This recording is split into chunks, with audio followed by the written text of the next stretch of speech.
তো সাউথের সুপারস্টার ধানুষ কেন নয়নতারার থেকে 10 কোটি টাকা চাইলেন?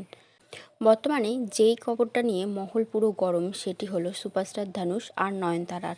নেটফ্লিক্সের তরফ থেকে নয়নতারার উপর একটি বায়োপিক রিলিজ করা হচ্ছে, যেটি হলো নয়নতারা বিয়ন্ড দ্য ফেরি টেলস। এখানে নয়নতারার ম্যারিড লাইফ, নয়নতারার পার্সোনাল লাইফ, এমনকি নয়নতারার ফিল্মসের ব্যাপারেও অনেক কিছু দেখানো হয়েছে। মুভির কিছু কিছু গান এবং কিছু কিছু ক্লিপস ব্যবহার করা হয়েছে। 2015 সালে নয়নতারা একটি ফিল্ম শ্যুট করেন, যেটির নাম ছিল নানাম রাউডি ধ্যান। এই মুভিটিতে নয়নতারা মেন লিডের ক্যারেক্টারে ছিল। কিন্তু কী এমন সমস্যা হয়েছে এই মুভিটা নিয়ে আজ 10 বছর পর? আর কেনই বা সুপারস্টার ধানুষ এর সঙ্গে জড়িত? 2015 সালে এই মুভিটি শ্যুট করতে গিয়েই নয়নতারা প্রথমবার তার হাজব্যান্ড বিঘ্নেশের সঙ্গে দেখা হয় এবং বিঘ্নেশই ছিলেন এই মুভিটির ডিরেক্টর। আর যেখানে প্রশ্ন আসছে ধনুষ কীভাবে এই মুভিটির সঙ্গে জড়িত, ধনুষ আসলে তার যে প্রোডাকশন হাউসটি আছে সেটি দিয়ে এই মুভিটি প্রডিউস করেছিলেন। এখন ভাবছেন তো হঠাৎ করে 10 বছর পরে এতে কি সমস্যা? আজ 10 বছর পরে কেন এই ফিল্মটা নিয়ে এত জলঘোলা করা হচ্ছে? আর কেনই বা নয়নতারা এই ফিল্মটা তার বায়োপিকে রাখতে চায়? এটা তো নয়নতারার লাইফের প্রথম ফিল্মও নয়। আসলে এই মুভিটি যেহেতু নয়নতারার জীবনে একটা গুরুত্বপূর্ণ ভূমিকা পালন করে, সেহেতু নয়নতারা এই মুভিটির কিছু কিছু ক্লিপস এবং কিছু গান তার যে বায়োপিক সেখানে ব্যবহার করতে চেয়েছিলেন, কিন্তু ধনুষ কিছুতেই তার পারমিশন দেয়নি।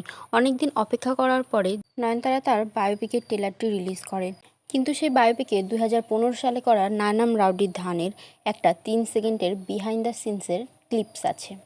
2015 সালে রিলিজ করা নানাম রাউডি ধ্যান বইটি খুব ফেমাস হয়েছিল, এমনকি ফিল্মটির যেসব গানগুলি আছে সেগুলো এখনও ফ্যানদের মধ্যে বহু প্রচলিত। কিন্তু যেহেতু এই মুভিটি রিলিজ করে 10 বছর হয়ে গেছে, তাই আশা করা যায় এই মুভিটি থেকে যতটা লাভ ধনুষ করতে পারতেন ততটা তিনি করে নিয়েছেন। এখন তিনি এই মুভিটির ক্লিপস ব্যবহার করার অনুমতি দিতেই পারতেন। ধানুষের তরফ থেকে লিগ্যাল নোটিশ দেওয়ার পর নয়নতারাও তার ইনস্টাগ্রাম পোস্টের মাধ্যমে জানিয়েছেন তিনিও ব্যাপারটি লিগ্যালি নেবেন, এবং তিনি এটাও জানিয়েছেন ধানুষ সোশ্যাল মিডিয়াতে যেমনটা ব্যবহার করেন তিনি আসলেই সেমনটা নন।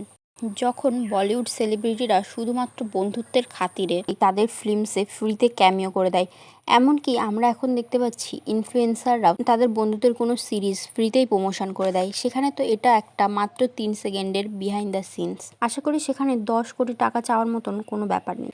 আর এই বিহাইন্ড দ্য সিনসের জন্যই নয়নতারার থেকে ধানুষ 10 কোটি টাকা ক্লেম করেছেন। বর্তমানে ইন্ডিয়ান এক্সপ্রেসের তরফ থেকে একটি রিপোর্ট পেশ করা হয়েছে, যেখানে দেখানো হয়েছিল সুপারস্টার নয়নতারার পোস্টে কোন কোন সেলিব্রিটিরা লাইক দিয়েছেন। সেখানে শ্রুতি হাসানের নামও ছিল। শ্রুতি হাসান আগে অনেক অ্যাওয়ার্ড শোতে ধানুষকে অনেকভাবে প্রেস করেছেন, তাই এখন হঠাৎ করে যে কী হলো সেটা নিয়ে কিছু বলা যাচ্ছে না। পার্বতী নামে একজন অ্যাক্ট্রেসও নয়নতারার পোস্টটি তার ইনস্টাগ্রাম স্টোরিতে শেয়ার করেছেন। পার্বতী এর আগে সুপারস্টার ধানুষের সঙ্গে একটি মুভিতে কাজ করেছেন। এই ব্যাপারে আপনার কি মতামত সেটি কমেন্টের মাধ্যমে জানান, এবং এরকম আরও আপডেট পেতে আমাদের পাশে থাকুন। ধন্যবাদ।